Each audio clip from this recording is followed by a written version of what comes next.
Next है oxidation number. तो हम कैसे कैलकुलेट करते हैं ऑक्सीडेशन नंबर को। तो फ्री स्टेट में जो भी एलिमेंट रहता है उसका ऑक्सीडेशन नंबर 0 होता है, जैसे O2 हो गया, H8 हो गया एंड P4 हो गया। नेक्स्ट है alkali metal and alkaline earth metal. Alkali metal में ऑक्सीडेशन नंबर 1 होता है एंड अल्कलाइन अर्थ मेटल में ऑक्सीडेशन नंबर 2 होता है। नेक्स्ट है NCERT में पैरा ऑक्साइड, तो उसका एग्जाम्पल दिया गया H2O2 Na2O2। तो इसमें सिंपल एक्स से जैसे निकालते हैं वैसे निकाल लेंगे। तो देखो पैरा ऑक्साइड का एग्जाम्पल लेते हैं, जैसे कि हो गया H2O2। तो H2O2 में ऑक्सीडेशन नंबर कैसे फाइंड करेंगे। तो एक H का +1 ऑक्सीडेशन होता है तो 2 का हो जाएगा +2 एंड इसका हमें मान लो नहीं पता है तो ये +2x हो गया एंड इसको 0 कर देंगे क्योंकि टोटल 0 होता है। तो अब इसको अच्छा से लिखेंगे तो ये 2 बराबर -2x हो जाएगा। तो यहाँ पे x लिखे तो -1 आ जाएगा, मतलब कि एक ऑक्सीजन का ऑक्सीडेशन नंबर आया है -1। फिर अगर सुपर ऑक्साइड का बात करें तो सुपर ऑक्साइड में KO2 आता है एंड RbO2 आता है। तो KO2 का निकाले तो हमें मान लो कि इसका पोटेशियम का पता है +1 होता है एंड ऑक्सीजन का हमें फाइंड करना है तो ये 2x हो जाएगा एंड टोटल 0 होता है। तो अब इसको अच्छा से लिखे तो ये 1 बराबर -2x होता है, तो x लिखे तो -1/2 हो जाएगा, मतलब कि एक ऑक्सीजन पे -1/2 ऑक्सीडेशन नंबर है। तो वही यहाँ पे दिया गया है पैराऑक्साइड का एग्जांपल H2O2 Na2O2। फिर सुपर ऑक्साइड का एग्जांपल दिया गया है KO2 एंड RbO2। नेक्स्ट है ऑक्सीडेशन नंबर। तो ऑक्सीडेशन नंबर अगर मेटल के साथ हाइड्रोजन अटैच है तो हाइड्रोजन को पॉजिटिव लेंगे या फिर निगेटिव लेंगे। अगर मेटल के साथ हाइड्रोजन जुड़ा हुआ है तो इसका ऑक्सीडेशन नंबर जो होगा ये निगेटिव होगा -1 एंड यही नॉन मेटल के साथ हाइड्रोजन जुड़ा रहता है तो हाइड्रोजन +1 होता है। एग्जाम्पल में यहाँ पे देख सकते हैं LiH। Li जो है ये मेटल है एंड ये हाइड्रोजन है। तो मेटल के साथ हाइड्रोजन जुड़ा रहता है तो इसका ऑक्सीडेशन नंबर -1 होता है एंड इसका +1 होता है।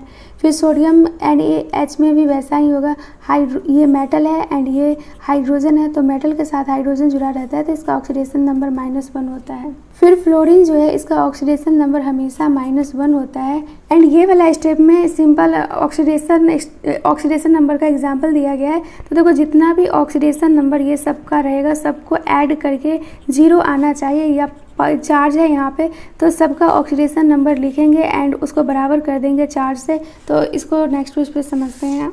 तो देखो जहाँ पे चार्ज दिया रहता है वहाँ पे ऑक्सीडेशन नंबर कैसे फाइंड करते हैं। एग्जांपल में CO3-2 लेते हैं तो यहाँ पे हमें x मतलब कि कार्बन है, यहाँ पे इसका ऑक्सीडेशन नंबर फाइंड करना है।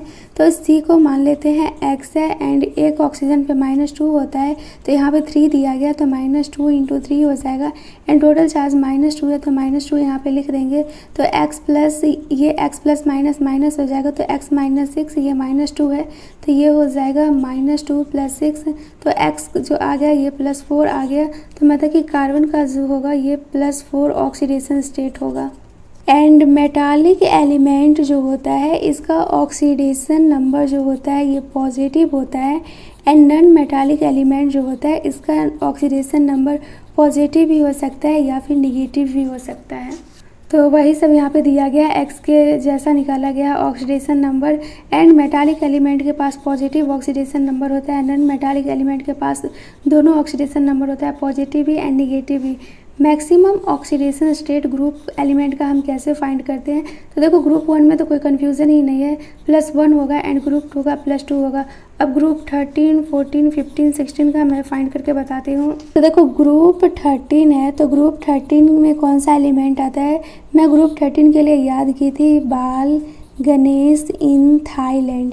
तो यहाँ पे एल्युमिनियम भी आता है तो एल्युमिनियम का इलेक्ट्रॉनिक कॉन्फ़िगरेशन लिखे तो ये 2, 8, 3, मतलब कि इसका 13 एटॉमिक नंबर होता है तो 8, 2, 10, 3, मतलब कि इतना इलेक्ट्रॉन आ गया। तो लास्ट में आया है 3 तो +3 जो होगा ये मैक्सिमम ऑक्सीडेशन स्टेट होगा। मतलब और NCERT में दिया गया कि ये रेंज वेरी कितना रेंज तक करता है। तो ये 3 में है तो ये 8 में जाना चाहेगा, मतलब कि ये स्टेबल होता है। तो 3 में से -8 करेंगे तो यहाँ पे आ जाएगा -5। तो इसका जो ग्रुप 13 का जो ऑक्सीडेशन स्टेट वेरी करेगा वो -5 से लेके 8 तक, मतलब कि 3 तक वेरी करेगा।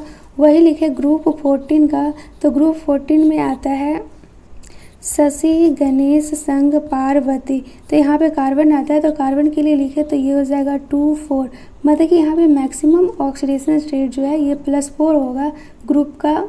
एंड ये जो 4 है वो 8 तक जाना चाहेगा, तो इसमें भी वैसे ही करेंगे, 4 - 8 करेंगे तो यहाँ पे 4 आ जाएगा।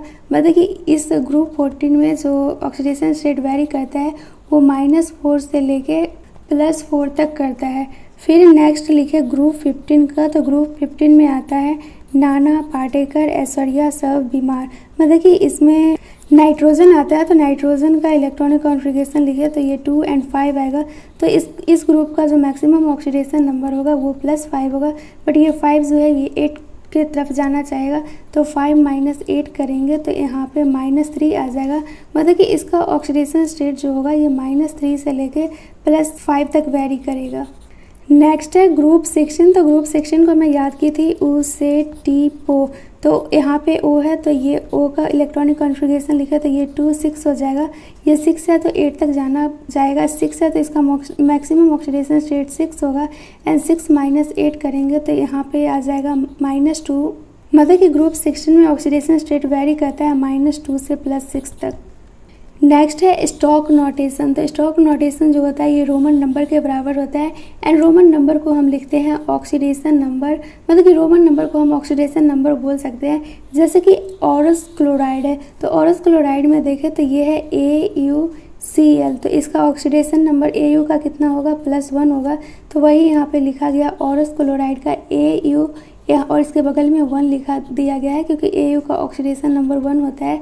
फिर ऑरिक क्लोराइड लिखा गया है, तो Au का कितना ऑक्सीडेशन नंबर होगा, +3 होगा। तो यहाँ पे वही बगल में 3 लिख दिया गया, तो वही यहाँ पे बोला गया स्टॉक नोटेशन। तो ये जो हो गया ये स्टॉक नोटेशन हो गया। तो स्टॉक नोटेशन किसके बराबर है, ऑक्सीडेशन नंबर के बराबर है। ऑक्सीडेशन नंबर को कैसे लिखते हैं स्टॉक नोटेशन में, रोमन नंबर के फॉर्म में। नेक्स्ट है टाइप ऑफ रिडॉक्स रिएक्शन। तो इसमें कॉम्बिनेशन रिएक्शन आता है, डिकम्पोजिशन रिएक्शन आता है, डिस्प्लेसमेंट रिएक्शन आता है एंड लास्ट में डिस्प्रोपोर्शन रिएक्शन आता है। तो कॉम्बिनेशन रिएक्शन का सिंपल एग्जांपल है ऑल कॉम्बसन रिएक्शन।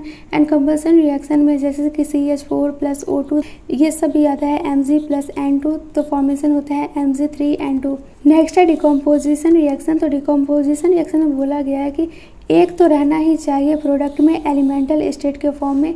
तो यहाँ पे लिया गया है KClO3। तो यहाँ पे देख सकते हैं जब इसको हीट करवाया गया है तो KCl बना है एंड प्रोडक्ट में O2 बना है, मतलब कि ये एलिमेंटल स्टेट में है। एंड KClO3 को बोलते हैं पोटेशियम क्लोरेट।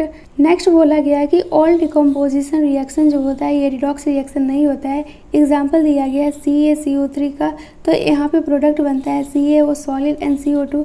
यहाँ पे देखो कैल्शियम यहाँ पे +2 है तो प्रोडक्ट में भी कैल्शियम +2 में है। कार्बन रिएक्टेंट में +4 है तो प्रोडक्ट में भी +4 है। ऑक्सीजन रिएक्टेंट में -2 है तो प्रोडक्ट में भी -2 ही है। नेक्स्ट है डिस्प्लेसमेंट रिएक्शन। डिस्प्लेसमेंट रिएक्शन में फर्स्ट दिया गया है मेटल डिस्प्लेसमेंट। तो डिस्प्लेसमेंट रिएक्शन को सॉल्व करने के लिए हमें रिएक्टिविटी सीरीज याद रहना चाहिए। तो इसका एग्जांपल नेक्स्ट पेज पे समझते हैं। NCERT में रिएक्टिविटी सीरीज तीन ही एग्जाम्पल दिया है रिएक्टिविटी सीरीज़ का। Zn का सबसे ज़्यादा होता है, फिर Cu का होता है, फिर Ag का होता है। बट मैं बताई थी कि सिंपल ऐसे ही याद रखने, कल्लू, नाथ, का, माली, आलू, ज़रा, फीका, पकाता है, Cu, Ag, Au। तो यहाँ पे देख सकते हैं Zn का सबसे ज़्यादा है, फिर Cu का है एंड फिर Ag का है। तो NCERT में फर्स्ट एग्जाम्पल दिया गया है CuSO4 + Zn Cu + ZnSO4। तो यहाँ पे देख सकते हैं ये Zn है एंड ये Cu है। तो Zn का जो पावर होता है वो ज़्यादा होता है कंपेयर टू Cu। तो Zn Cu को डिस्प्लेस कर देगा। तो यहाँ पे देख सकते हैं Zn खुद यहाँ पे आ जाता है एंड Cu को यहाँ पे डिस्प्लेस कर देता है। सेकेंड एग्जाम्पल NCERT में दिया गया है V2O5 + CaV + CaO। तो यहाँ पे देख सकते हैं Ca जो है वो V को यहाँ से डिस्प्लेस कर देता है एंड खुद यहाँ पे आ जाता है CaO। मतलब कि Ca जो है वो ज़्यादा पावरफुल है कंपेयर टू V से। थर्ड एग्जाम्पल दिया गया है TiCl4 plus Ti plus MgCl2। तो यहाँ पे Ti देख सकते हैं कम पावरफुल है, पहले यहाँ पे TiCl4 से अटैच था, अब Mg हो गया है, तो यहाँ पे Mg ज़्यादा पावरफुल है compare to Ti। And fourth example में NCERT में दिया गया है Cr2O3 plus Al2O3 plus Cr। तो यहाँ पे देख सकते हैं Cr पहले था, अब Al है, मतलब कि Al ज़्यादा पावरफुल है Cr से। तो रिएक्टिविटी सीरीज़ में हमें तो ये याद रखना ही है कि Zn का सबसे ज़्यादा होगा, फिर Cu का ज़्यादा होगा, फिर Ag का ज़्यादा होगा। एंड सिंपल ये भी हमें याद रखना है कि Ca का रिएक्टिविटी ज़्यादा होता है कंपेयर टू V, Mg का ज़्यादा होता है compare to Ti, and aluminium का ज़्यादा होता है क्रोमियम से। अगर ये वाला एग्जाम्पल, ये वाला ट्रिक याद होगा, लीवर, पेसेंट, बाबा, सैगल, कुमार, शानू, मोहम्मद अली, मुंबई, जाकर, क्रोमोसोम। तो यहाँ पे देख सकते हैं ये रहा क्रोमियम एंड ये रहा एल्युमिनियम। तो एल्युमिनियम ज़्यादा पावरफुल है कंपेयर टू क्रोमियम। तो वही दिया गया है, मतलब कि हमें इसमें सिंपल रिएक्टिविटी का सीरीज याद रखना है। Mg का ज़्यादा होगा Ti से एंड एल्युमिनियम का ज़्यादा होगा क्रोमियम से। एंड ये एग्जांपल दिया गया है NCERT में।